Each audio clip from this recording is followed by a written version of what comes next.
Those of us who are seasoned political analysts know very well that when things are very quiet on the political front, as they are now, then too much is happening in the background, in the political backrooms.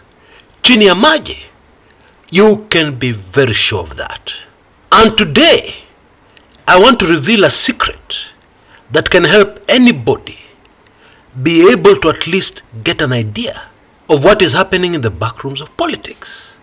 It is really very simple. It is the ability of linking political events.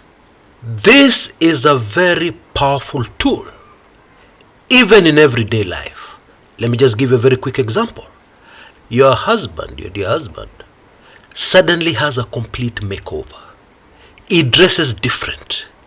He has a brand new wardrobe. The ability to link that to a possible new mpango wa kando will help you a lot, because all you have to do is find evidence of mpango wa kando. It is the same in politics. Once you've made a possible linkage, all you have to do is find the evidence to support your theory.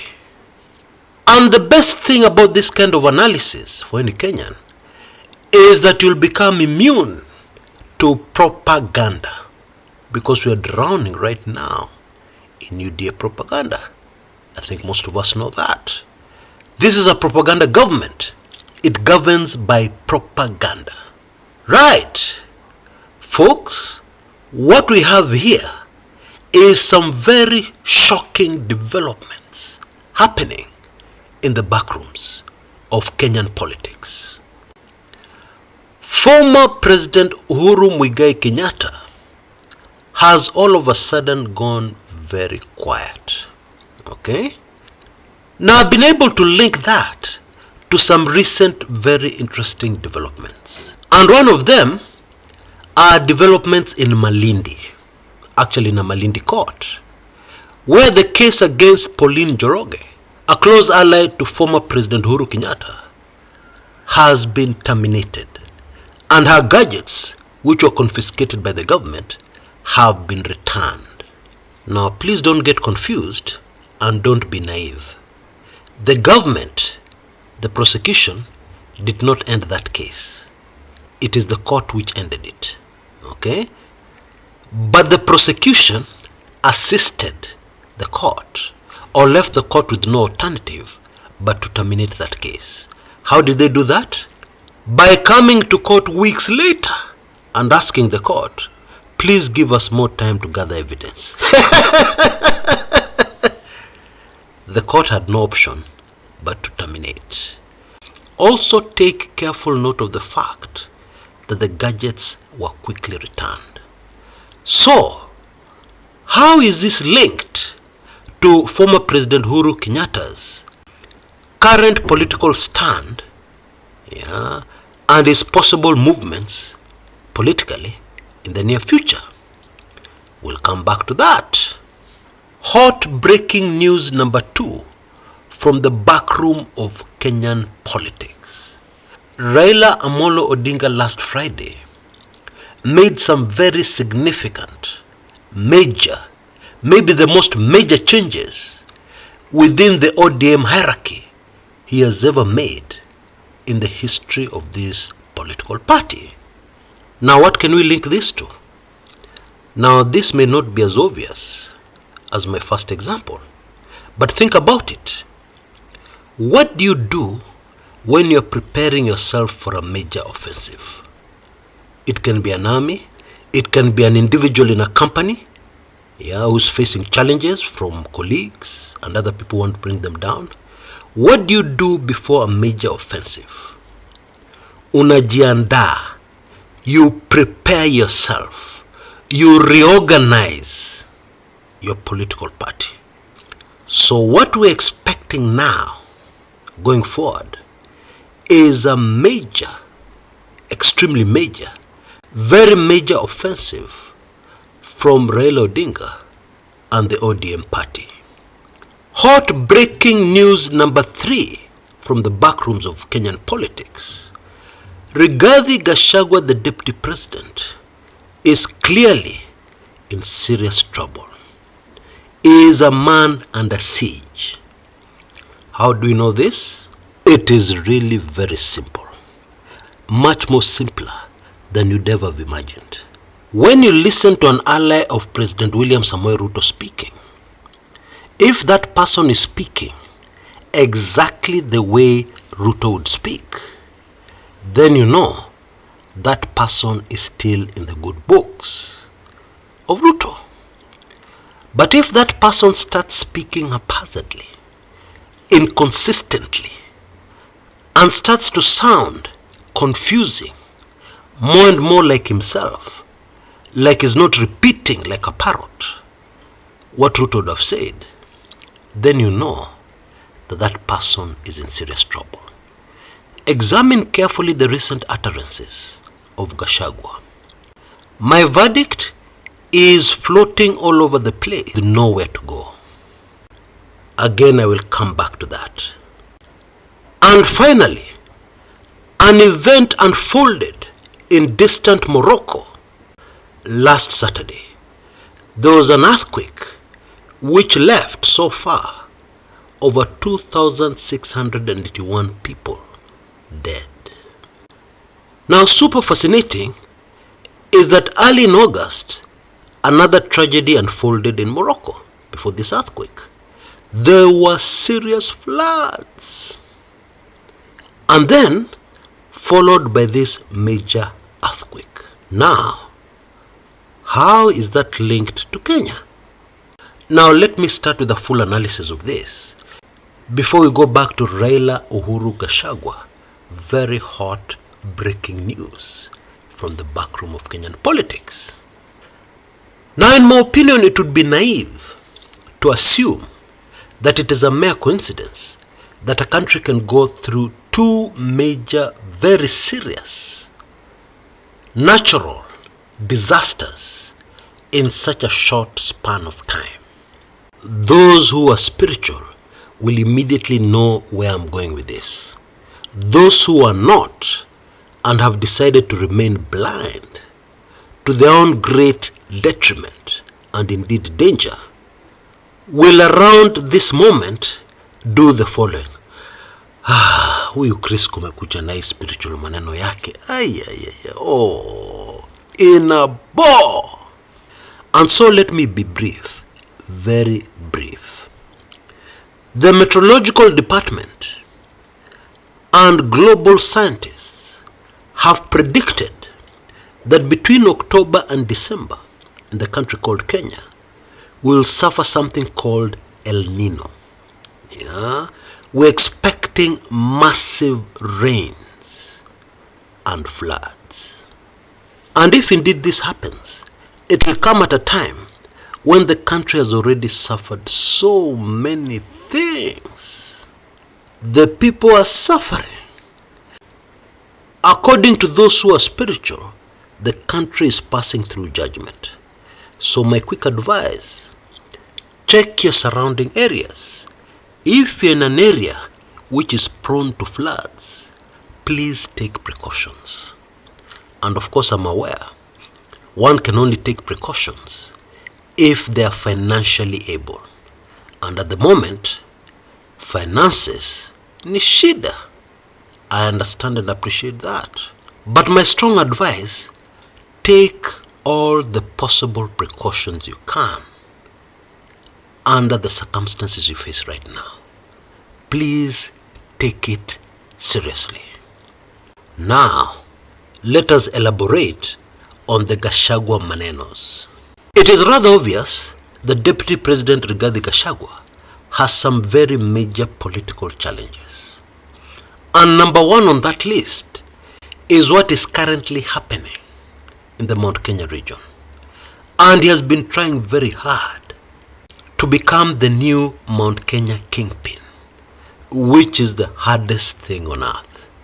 It is like Chris Kumekucha waking up today morning and deciding to be the new kingpin in Luo Nyanza, deciding that he can dethrone Raila Odinga. Yani ya Kumekucha Chris, who is nothing deciding that they want to be the kingpin in Nyanza. That is what Gachagua has been trying to do in the Mount Kenya region. And he has been trying very hard, even getting former legislators to start YouTube channels to explain his utterances and to try and twist and spin what Gachagua said into some very wise political move. That is what has been happening. But it has not worked. And it will never work. And meanwhile, he has pressure from his boss. Hao ni watu wako. Bring them to order. That's the pressure he's getting. And he can't. And meanwhile, his boss is also warming up to the Mulembe nation. The truth is, the Mount Kenya region was never in his plans. The whole idea of having the Mount Kenya region in his plans was to get at former President Uhuru Kenyatta, a man that he has now dealt with. You'll understand when we get to the Uhuru news in a bit. Yani, he has dealt with that one kabisa. It is out of the in tray, it is in the out tray. Hiyo imeenda. And so Gachagua is floating. And this is why he seems to have no ideas of his own when making speeches. And this is why he can decide that the highlight of his speech, for instance recently, would be to talk about the sitting arrangements at the recently concluded climate summit. Raila wanted to sit with the heads of state, Gachagua is telling us. That is the material he's using in a speech as the second most important man politically in Kenya. Imagine that. This man is in trouble. And there's something else you can link this development to. How are Mount Kenya politicians who are close to Ruto behaving? They're distancing themselves from Gachagua.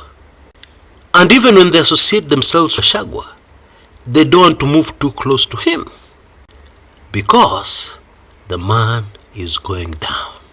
In politics, when a man is going down, you distance yourself from him as far as possible, because it is possible the things which are making that person sink could affect you. It is normally contagious politically, so you run away as fast as possible from that person. And if you have no option but to be near him, you keep him at arm's length. You treat him like a bomb that can go off at any time. And that is exactly how Mount Kenya politicians are behaving towards Gachagua. On to Uhuru Kenyatta. It is not only the conclusion of the case against Pauline Njoroge, close ally to Uhuru, that we can link to the current political position of Uhuru Kenyatta, but there's also a very interesting speech that Simba Arati made in Kisii recently, while praising Baba for appointing him National Deputy Chairperson of ODM. That appointment happened on Friday. While he was thanking Raila for doing that, he mentioned Uhuru, our former president. And in a nutshell, he blamed Uhuru Kenyatta because he was the boss at that time. Yeye ndo alikuwa ameshika panga, Arati told us. He is the one who had all the instruments of power. How he could allow thugs, people who are irresponsible, to take over the government of the Republic of Kenya. And take careful note of the fact that he made these remarks in front of Raila Odinga. And don't forget, Simba Arati and Raila Odinga are very close. Twitter is another place you can find very interesting things that can help you as evidence to support theories when you're trying to link political developments. And this is where I found some tweets by Pauline Njoroge in recent days very interesting. Like one which was praising the way the recently concluded climate summit in Kenya went. And she even praised the government of Kenya and William Ruto. Imagine that. Now I'm sure many of us missed that. Even I had missed it until just a few moments ago, before I came in to make this video, when I looked at it and I said to myself, Allah, huh? Siasa nakwambia ni mchezo chafu sana. And so we can assume that there's a kind of truce currently between the Uhuru Kenyatta family and William Samuel Ruto and his administration. Bottom line, despite the tough talk by the former president, Ruto has managed to tame Uhuru Kenyatta. Now, this is a very significant political development, and in my opinion, it spells danger for Raila Odinga. Because, for instance, Uhuru still has a lot of influence in the Mount Kenya region, and therefore it means tomorrow, if there is another battle in the Mount Kenya region between Raila and Ruto, you can guess what will happen. The former president's allies will support Ruto. I know it is bad news, especially for Azimio supporters, but that is the political reality. And finally, Raila Amolo Odinga and his preparation for a major offensive in the very near future. Yeah, it could be the next few days this thing will start, or the next few weeks, I have no idea, but something is coming. And whatever is coming is big, it is huge, it is colossal. I'm not sure if we can also link it to the current ongoing national dialogue talks, which seem to be shaky. There is absenteeism happening, people not turning up, and therefore showing us very clearly they're not taking it seriously. There are the utterances of even those close to Ruto dismissing the talks. And we know that if those talks collapse, we know what can happen. It will be back to Maandamano. And you can be sure that this time round, the Maandamanos will be done differently. Those younger Kenyans who don't understand Raila Odinga and what he is about are about to get a shock of their lives. Because Raila will change gears and people will not believe. Indeed, it has already been hinted to us, a very different kind of Maandamano. Imagine a Maandamano where nobody is leaving their house. Do you get the cops to invade their houses and beat them up and force them to go to work? And anyway, a vast majority of them are already jobless. Wanaenda tu kubankaiza, to hustle here and there to try and get something. So that day they've decided to stay at home as per the new Maandamano. How do you handle this one? And do you have enough personnel to cover all the households in major towns like Nairobi, Mombasa, Kisumu, to ensure that people get out? Because you want them to get out? You want the new Maandamano to fail? Will that be possible? That should be very interesting to see how it plays out. Now, there's some very highly sensitive details I've left out, concerning this Raila Uhuru Gashago Manenos, that I'm working into my upcoming weekly intelligence briefings, number 115 and number 116. And so that is something for you to look forward to. And meanwhile, today, I have an amazing offer for a very short time only. Due to high public demand. People have cried and told me, Chris, times are hard. Give us another offer. And here is the offer. For only $5.55 or Kenya shillings 555, you'll be able to get 3 months membership to my weekly intelligence briefings. And for only $8.95 or 895 Kenya shillings, you'll be able to get a whole 7 months membership to my weekly intelligence briefings. Please go for it. This offer is for a very limited period. I doubt whether it will go beyond 48 hours. So please rush to avoid disappointment. I'd also like to appeal to those noble Kenyans who have decided to support as many young people as possible to become members of my weekly intelligence briefings. I believe you can see details on your screens right now. Please do something for this very noble cause for a better Kenya. You know, our young people have been the worst hit by the current economic troubles. Many of them are struggling to survive. Of course, just like the rest of us. But you know, they lack experience in these manenos. So they are being hit very hard. So those of us who are in a position, please support. And once again, I'd appeal to those of us with the ability to consider supporting 100 young people, so that I add 200, so that we have 300 young people pop suddenly in weekly intelligence briefings. That will have a major impact, because whether we like it or not, the future of our country, even the immediate future, even the now, is really in the hands of younger Kenyans, whether you and I like it or not.